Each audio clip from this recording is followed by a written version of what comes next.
Hey everybody, welcome back to the Miniac. You're live in the Miniac studios, and we got some stuff to cover today. First of all, I hope you all watched the video I published up on Monday. As you know, I went back to my Monday and Friday schedule with a Wednesday live stream. The video on Monday was a side-by-side comparison of the Mini Cooper S and the John Cooper Works hardtop. I think the video went incredibly well. I think it was a pretty fun comparison because some of you might not have known some of the differences aside from obviously cosmetic and performance, but you might not have known that one uses a 7-speed dual clutch transmission and one uses an 8-speed automatic. As you saw in the video, I had a lot more fun with the John Cooper Works than I did with the Cooper S, but that's to be expected when you're dealing with 228 horsepower over 189, and one's just a little bit more, well, should we say fun? So, or it just makes you giggle like an idiot. Anyway, that was a pretty fun video. I enjoyed making that one, and I'm glad you all enjoyed it. I also noticed after looking at the analytics that it seems that the comparison of the Mini Countryman and Mini Clubman video that I did has done incredibly well. It seems that it spiked twice over the last 30 days, which is kind of interesting. So I think that video did incredibly well as well. I'm thinking you all out there, it seems like there's a mix. So you either like the hardtops or you like the Clubmans or you like the Countrymans. I did learn today from the brand educator for Mini when I was visiting the dealership that the Clubman, I guess as he put it, if I remember correctly, it was the best car out there that you never heard about or something to that effect. Basically, it's such a good car in the fact that it's equipped the way it's equipped, it's the best of all worlds.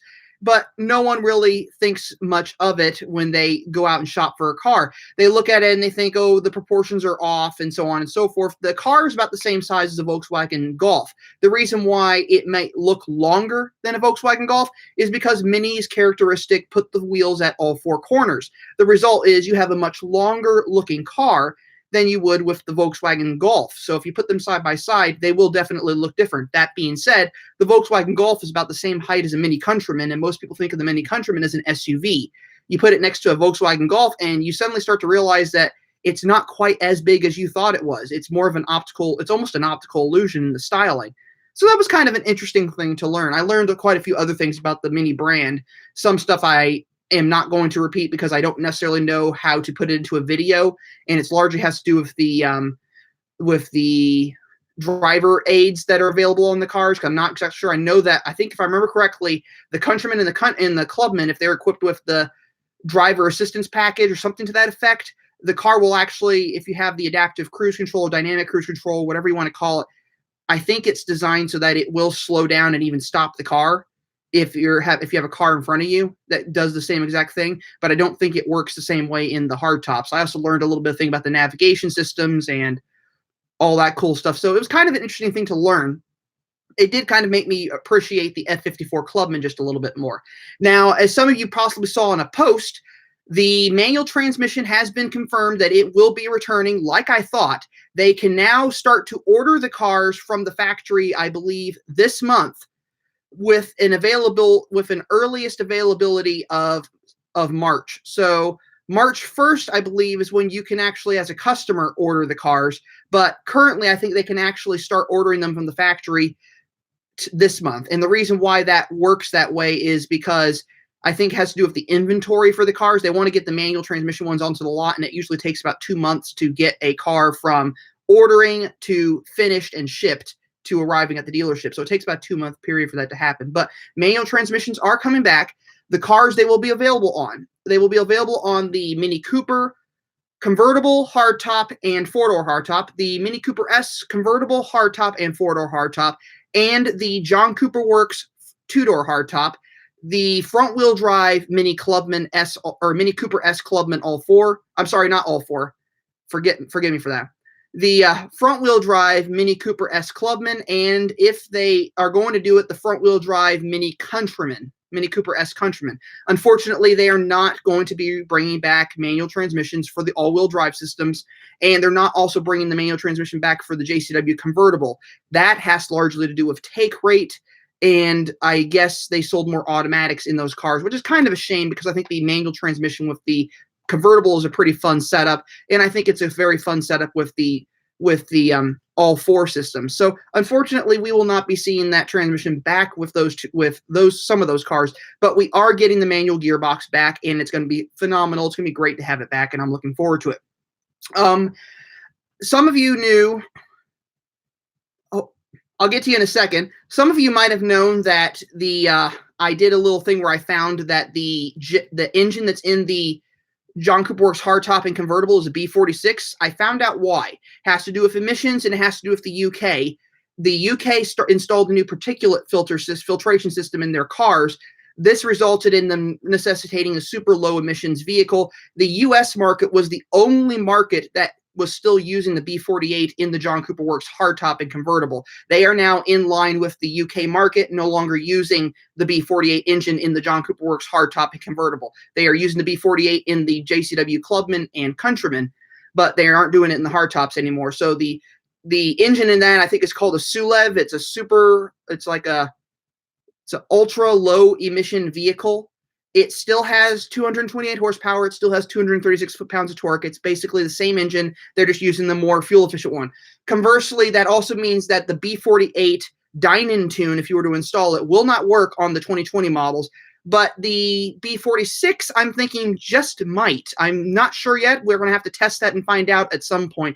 But it looks like the B46 tuning kit or Dine-In tuning kit for the Cooper S might work on the 2020 John Cooper Works hardtop. But I won't know for sure until I get a chance to check that out. As you know, with the manual transmissions coming back for March, that effectively means that the 2021 model year actually starts in March. That means that U.S. market will be getting 2021 model minis. The 2020 model year for the U.S. was one of the shortest model years, just very similar to how the 2014 model year was a very short model year as well. So lots of cool things are coming along. Someone else asked me if about the tuning kits. The John Cooper Works tuning kit is currently not compatible with the 2020 Mini Cooper S or John Cooper Works, but the Pro Exhaust is. It is compatible. It can be installed. It can be programmed, and it can be used on the 2020 models. So despite what some dealerships are possibly telling you, they're wrong. You can use the JCW Pro Exhaust on the 2020 models. You just can't use the tuning kit on the 2020 models.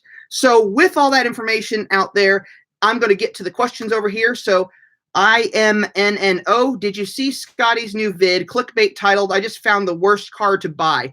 I saw it. I commented twice on it, and I didn't even bother watching it because I think the guy's a complete idiot. As far as when it comes to minis, I don't think he knows what he's talking about. But anywho, Dale Taylor, Scotty's vid sounded like he didn't have a clue about Mini Coopers. I agree with you, especially that one time when he referred to the Mini Cooper Clubman having a 1.4-liter engine. Now, when the minute he said that, I knew he was blowing smoke. I knew he had no clue what he was talking about. So that was an unfortunate situation with that car, or with that character there. I tried to get back at him on my YouTube channel. It didn't quite work out for me. I've seen other YouTubers go after the guy. I don't know enough about technical aspects of vehicles to really give an effective video where I could actually defend the Mini to do it justice. So I usually I'm trying to let other people do that because I want to focus more on what's fun about the cars, the driving, the aesthetics of the vehicles, the things that make it fun and all that stuff. I don't necessarily want to focus too much about mechanicals. That being said, I wouldn't mind doing any of my own mechanical work on my car if I actually would make a good video out of it, such as parts installs or you name it. So I'm working on some of the stuff like that at some point. But in the meantime, I'm trying to focus more on the cars, the driving dynamics, what's great about stuff that, and so on and so forth. Now, I want to also address a subscriber or just a viewer who commented and said that I was driving, quote, like a bee, and I should push the cars harder. Let me ask you this. Here's the thing. When I take a car out from the dealership to do a video, I fill out a loaner form. I make a copy of my driver's license. I make a copy of my insurance. My insurance, my driving record is on the line when I take these cars out. Therefore, I will not thrash them and I will not destroy property that I don't own just to make entertaining content. So I'm sorry, I will drive the car to the limits that I'm feeling comfortable driving the car, but I'm not going to destroy a vehicle that I don't own. If you want to see videos like that, I will gladly let you send me $10,000 to $20,000 to purchase a vehicle or lease the vehicle, and then I will do that for you. But that's just me, and that's what I'm going, and that's how I'm going to do the video. So you can either watch it and enjoy my take on driving the car, or you can go watch another video where someone is trashing a perfectly good vehicle that doesn't belong to them. So, moving on to the questions over here. IMNNO again. He actually praised the driving dynamics, but still called it an EMP. Can you translate? I don't know what EMP means. Unless that's just because I'm not from, I don't know. EMP. I wouldn't blame you. Better safe than sorry. Okay. Another comment that came along my way. I really need to do a video one day, or even a live stream on just negative comments that I get. Hey, Maria, how are you? No, Maria, for all you don't know, Maria, I believe you're from Puerto Rico. So I need to go visit there at some point. Oh, EMP, Endless Money Pit. Anyway, where else was the other comment? Someone else who's apparently a subscriber of mine made the comment, a female security guard called, they want their voice back. I made it abundantly clear that I don't want people making negative comments about me or my or people that I have on my channel. You can make fun of the cars all you want. I will defend the cars all I want, but I don't respond to personal attacks very well. And I have several options to counter those personal attacks. You can be blocked. You can be deleted. I could just delete the comment. I could even not acknowledge it at all. I chose to acknowledge it. So there we go. So whoever, if you're out there watching, terribly sorry I put you on the spot, but that's just how I am. The reason the pitch of my voice is irrelevant. The point is to get the content out there, get the information out to you all. It doesn't matter how I sound, doesn't matter how I talk. And I really think you're more interested in learning about the vehicles than nitpicking little details that are really quite irrelevant. So, anyway, as you notice, I'm dressed in white right now. I took the sweatshirt off. I got a white background. Working on to get the lighting better. What did you all think of that live stream I did driving the John Cooper Works hardtop with the dealership's Mini Genius? Wasn't that kind of interesting? It was a little on the dangerous side trying to have a camera. I initially tried to have the GoPro be the camera. I couldn't quite get it to work. So what ended up happening is I had to switch it around and use my phone as the camera. And I had to have my navigator buddy over there watch his phone and and ask the questions to me that you guys were typing in, because I had no way of responding that way. Unfortunately, it would have been way too complicated, way too crazy, and a bit dangerous. But it was kind of fun. I might do another one like that at some point. I'm pretty sure I'm going to do one when the manual transmissions come back, because you can be sure of that. I also learned a little bit more about the BEV. That is the battery electric vehicle. That is the Mini Cooper SE that's coming. They're going to be getting one at the dealership pretty soon, I think, for a customer. And they may also have some inventory at some point. So you can be sure I will be driving one. And I'll be able to give you my take on what it's like to drive. But I heard it's a pretty cool car. Ethan F56 popped in here. For those of you who don't know, he's one of my Patreon members. For some of you who don't know, he also helped design a logo that is on a t-shirt, several t-shirts, several sweatshirts, several long sleeves, a few other pieces of merch. If you go over to the Teespring store after the video and check it out, the logo tee is there. We're not sure how long it's going to stay up. It's a blueprint style mini logo, so I'm not sure how long it'll stay up before I get a cease and desist. But we'll see what happens here. I think it's pretty cool. I don't think it's necessarily going to cause any issues, because I'm such a small channel. I'm not even a blip on the radar usually when it comes to Mini. For all of you who are curious about Mini Takes the States, that is coming up soon in July. People are pissed off about the route not being announced. I spoke with the vice president for Mini USA on Facebook Messenger over last Sunday during the Super Bowl when the Chiefs won. And he basically told me that they had initially planned to release the route, but had to make last-minute changes to the route. So they have not released it yet. They are aware that people are frustrated and stressed out about it and want to know when it's going to happen. Here's my thing about this. We already know the dates. We know it's from the 18th to the 26th of July. Why not plan around that? Why not plan 3 days prior to be somewhere, 3 days after to drive back? Why not plan for all that stuff and actually get that scheduled, that block of time scheduled out so that you know that this is the kind of time frame that I'm going to need? Because I'm already planning for that possibility. I don't know where I'm going to be staying yet, and I'm hoping maybe I can network with some fellow Miniacs out there so we could rent some places or apartments or rooms or Airbnbs, you name it, so that we can travel across the country. It depends on what's going to happen. I'm either going to travel the entire route or I'm going to do a portion of it depending on what my funds allow and what my time allows. But I'm going to definitely be out there. That is assuming I can keep my clubman from getting into accidents. So here's what happened with the clubman. End of last year, beginning of this year, the car got hit while it was in the dealership parking lot. Driver drove away. They never found the guy. That was an expensive repair. The car's fixed. I was driving it again. Avoided a car that cut me off and swerved and went through a string of potholes. Damaged the suspension. Blew out both control arm bushings. Bent a wheel and blew out a tire and damaged a tire. So that was an expensive fix. Less than 24 hours after getting the car back, I got rear-ended. I'm either thinking the car is cursed or I'm just having a really bad string of bad luck, or drivers are just not paying attention out there. So consider or think of it how you will. I don't know how long that car is going to last at this rate. I still haven't heard back from the collision center on the repair costs. So it didn't look like there was any serious damage to the back end of the car aside from paint scuffs and some plastic broken. But for all I know, they're going to total it or something. For all I know, the bumper beams or crushed in on the underside. But either way, I'm going to have a Mini with me when I do Mini Takes the States. It's either going to be my blue Mini or it's going to be something else at this point. So we don't know for sure. It really just depends on how funds allow.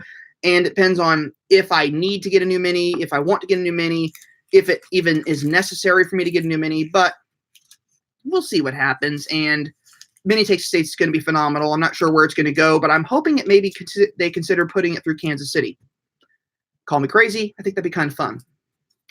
So let's go back over to the comment section over here. I plan on doing it this year. I had my R60 for 6 years now, so better late than never.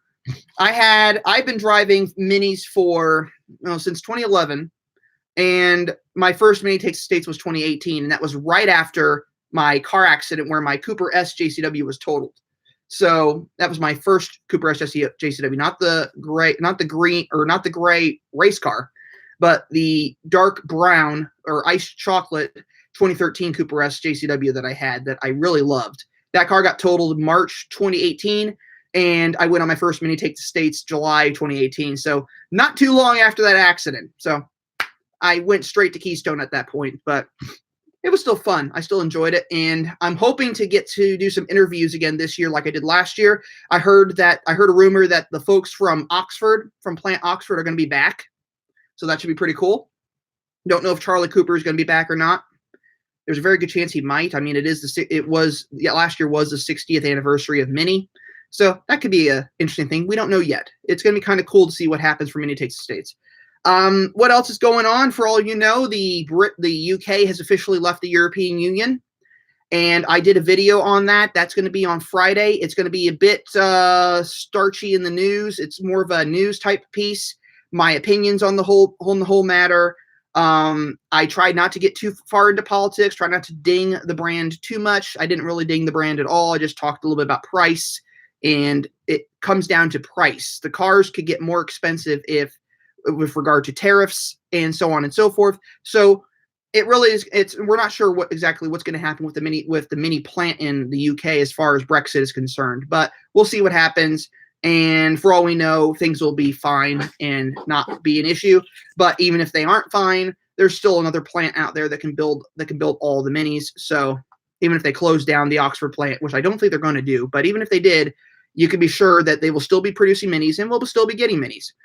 But because of Brexit, I did hear that the development of the 4th generation Mini, otherwise possibly called the G56, has been delayed. And last I read, it was delayed indefinitely. That usually doesn't mean permanently. That just means a lot longer than they had initially planned. And I'm a little disappointed in that, but I guess they have good reason. That does mean that we're probably going to see several more LCIs or other changes to the cars. We are expecting to get the Sidewalk Edition Mini Cooper S convertible soon. There's going to be a very limited number of those, but the US is getting that car, and it's going to be pretty cool. I'm looking forward to possibly doing a video on that one. I missed out on a special edition that I've told you about called the White Silver Edition Countryman, but that's unfortunate. But it was just a color change. It wasn't that much of a special edition. The Sidewalk Edition is going to be much different because it's going to be a different color and a different roof. So pretty kind of cool, or it's going to be a pretty cool thing. But I'm going to go ahead and open up the comment section over here. If any of you have questions, things you want to ask me, you name it. I'm an open book today, and we're going to have some fun as always. And there's lots cool stuff coming up with Mini. There's another video. There's several. I have a bunch more videos coming out. Some of them are going to be a little bit shorter this time around. I've been doing a lot of longer videos, but I'm going to probably be including a few short ones along with some B-roll style clips from Mini Corporate that are just like 2-3 minute long videos. So they're not going to be very long, but I'm hoping you all are going to enjoy them if you watch them anyway, because these are clips that are kind of like from things you probably never seen before, like the 2009 Silverstone race. Kind of cool stuff. But I also am working on a channel called Redline Rebel, and it's basically, if you enjoy just watching videos of cars driving around the track or driving on roads, just spirited driving videos of just any kind of fun car, that's basically what it's going to be. It's going to be short videos, put the music going to be edited and everything to make them look good, and then put to music in like short 3-4 minute videos or less. But it's just going to be a neat little channel I'm just testing out just to see if it might do well. So it's called Redline Rebel. I haven't officially launched it yet. I've been kind of just messing with it, but that's going to be an interesting one. The cars that I'm planning to put on that one at present, because I have access to their press club, are BMW, Porsche, Aston Martin, and Jaguar, or as the Brits say, Jaguar. So those are the four I'm probably going to be doing for starters, and it's probably going to start off with BMW. So we may see a lot of videos of BMWs for at least the first month or so. I'm going to try to put together as many videos as possible for that other channel. But the Miniac will still be Mini specific content, exclusively Mini content, because I'm not going to change that model for anything, even if it could potentially give me more views and more subscribers. The whole point of this channel is that it's a Mini-centric channel, and it's something that's kind of unusual in the YouTube hemisphere, in the fact that it focuses specifically on one brand, and it's a very, very niche brand. It's not like Ford. It's not like someone doing a channel on Ford Mustangs. It's someone doing a channel on the Mini brand. So it focuses on everything encompassed in the Mini brand, and not just a specific car or tuning the car or modifying the car. It's more of a news thing. So as far as YouTube channels are concerned on YouTube, I'm one of the small channels that's completely devoted to the Mini brand. And that's kind of a good thing. Keeps me on my toes, as I have to keep finding content out to put out there for you guys. I have to keep coming up with new ideas for videos. And now that I put myself back on a Monday, Friday schedule, I'm going to have to be working really hard to make sure that you guys get some fantastic new videos in the coming weeks and months and even years to come. At present, we are past 4,500 subscribers, past 4,600 subscribers, on our way to 5,000 at some point. That'll probably happen this month, actually, the way things have been moving. I think I actually gained 20 subscribers since yesterday, so it is moving quickly, and I think it's going to be, the channel is going to be very successful. I'm projecting, based on my analytics, that I will probably hit 10,000 subscribers by September. So that is a huge jump. That's a tremendous jump on this channel. That is big news for the channel. That puts me in a better spot as far as getting access to more brands, more cars, you name it. The sky's the limit. I also do want to do, someone made the comment about this. They wanted to see like review videos done of people's cars around the country or even around the world. Now, the problem with that is I can't get out to you guys. So I am encouraging you, if you want to reach out to me via email or via Messenger or via Instagram, and discuss with me about the possibility of me doing a video on your car, all I need from you to do a video on your car on the channel would be either photographs or video. You don't have to be in the video talking about the car or anything. You just have to get video for me, send it to me. I'll put it together into a great video, and I'll do a nice voiceover of it for you guys so that I can review and talk about your guys' cars, which I think would be kind of fun. Naturally, I'm not going to be out there to actually drive the car and get my full take on it, but I'm hoping that there might be a way to make that work. Also, Mini Takes Estates, when that happens, if you want me to review your car during Mini Takes Estates and I'm going to be in your area or around you at the time that we're doing that, it'd have to be when the route finishes off for the day. So get in touch with me. We can do a review video on your car during Mini Takes Estates. That would be pretty fun. I think it would be enjoyable. So get with me and we can make that happen. I'm going to be filming like crazy for Mini Takes Estates. So there may be a lot of stuff I'm going to be doing to get as much footage as possible. I may have to stock up on more equipment to make this happen, but it'll be pretty fun. And Dale down there says, you're welcome to my F60 after we get it tuned. For those of you who don't know, he has a 2019 Mini Cooper S Countryman All 4. He's going to be doing the John Cooper Works tuning kit on it, which will bump his horsepower from 189 to 210. And I hope you might do a dine-in tune down there as well, Dale. So if dine-in tune or whatever you want to do. But 210 is a good start. 210 is a very good start, but you might want to bump it up just a little higher. Maybe a dine-in tune, race chip, RPM, something that kind of gives you a little bit more. Depends on how fast you want to go. So that'd be pretty fun. But anywho, I'm open to any more questions. I see iPhone Guru in there. For all of you who don't know, he won the raffle for the hat, which I happen to have one of my own right here. He won this hat, one just like it, and I shipped it down to him. Ethan F56 in there. He also got, as part of his Patreon membership sponsoring the channel, he got a grill badge, a Miniac grill badge. He got the black version of this. And I also have another version like this. So he got the black version of this grill badge, and I'm sure he's really enjoying that. I know it's a little difficult to possibly mount an F56 or a grill badge holder to an F56, but if you go over to outmotoring.com, they have one that will probably work on that grill. So I don't think you'll be having an issue trying to get that mounted to your car, or you can just stick it next to your license plate on the rear of the car. But I'd rather you put it on your grill. I mean, it is a grill badge after all. So what else we got in here? Dale says, a little too rich for this guy. Race chip is simple. I'd recommend. Race chip is simple, definitely. It does about the same horsepower as the dine-in tune. It is I think it costs about $400, $500. The dine-in tune's about $700 to $1,000, depending on the car. They're all equally good out there. The F cars are a little bit easier to modify than the R chassis ones. The R chassis ones, you kind of have to send out ECUs and all that great stuff, so it makes things a little bit complicated. Dale, to answer your question, yes, it's a race chip is basically a plug and play. And Ethan speaks for experience because he actually has one on his car. Now, for those of you who are curious, I recently installed a sprint booster on my Clubman, and let's just say, well, I also did a muffler delete, not muffler, I did a resonator mid-pipe delete on the Clubman too. So sounds a little louder, sounds a little better.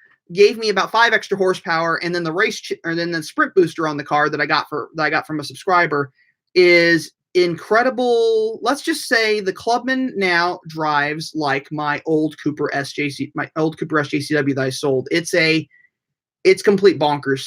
There's no other way to describe it. The acceleration is just like that. It is just incredible. It's really fun, but it also is a little scary. So, well, it's fun to drive. I'm hoping to keep the car around a little longer, but you know how things go with some cars. Sometimes you can't keep them around as long as you would like. But that's kind of the situation I'm in right now. Is I don't know what's going to happen with my club, and currently it's still sitting at the body shop. They're still doing the estimates. But the good news is I have a rental car right now, and it's unfortunately a Toyota Camry. It's black, has Apple CarPlay. radar, cruise control. It's like driving. Let me just describe it as when you get into that car, I understand now why people kind of lean over in their cars when they're driving, and when you're in a Mini, you don't do that. The Camry's interior is like driving, aside from the center console, it's like driving while sitting on your sofa.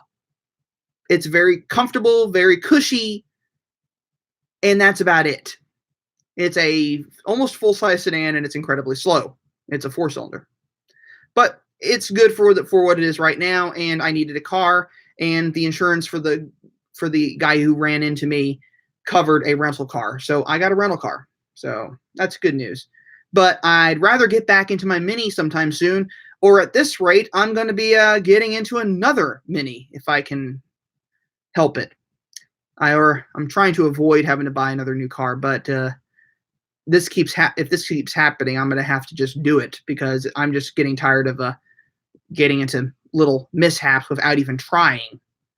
I don't know if that's ever happened to you. So, yeah, you can't. Yeah, Dale, you can't beat free. No. But we're about 30 minutes in here. There's about 7 people watching right now. It's not as big as my last group in here. I think I almost had 30 last time we did a live stream. Oh, that was for the driving car. That was earlier in the day. So maybe I need to do live streams earlier in the day on Wednesday rather than do them in the evening. So that might be something to think about. I might have to think about that in the future. But I'm hoping if you haven't already done so, use the discount code Miniac5 at outmotoring.com and you'll get 5% off on your next order. All orders, I think, of over $195 are free shipping as well. If you go to motoringstripes.com, use the code Miniac, you can get 5% off your order there, as well as take advantage of the new Miniac grill badges. So these are available at motoringstripes.com, and you'd also be supporting my channel in a way as well. I get a percentage of the sale on these suckers, and let's just say I might need that with all the stuff that's been going on with my Clubman. But if you also are interested in supporting the channel and becoming a Patreon member, head over to the link that's at the top of the chat, and you can do that as well. And what else do I got out there? Well, go over to the Teespring store, buy some merch, buy some t-shirts. Check out the new blueprint design that Ethan developed for the car. He's going to get a percentage of the sales on those shirts as well, because he did for the t-shirts, because he did a fantastic job with that design. I think it's a fantastic design, and I think it's really cool. You guys are seriously gonna love it. I think it's just awesome. But head over there, check those out, buy one. I have sweatshirts up there too. Buy a sweatshirt.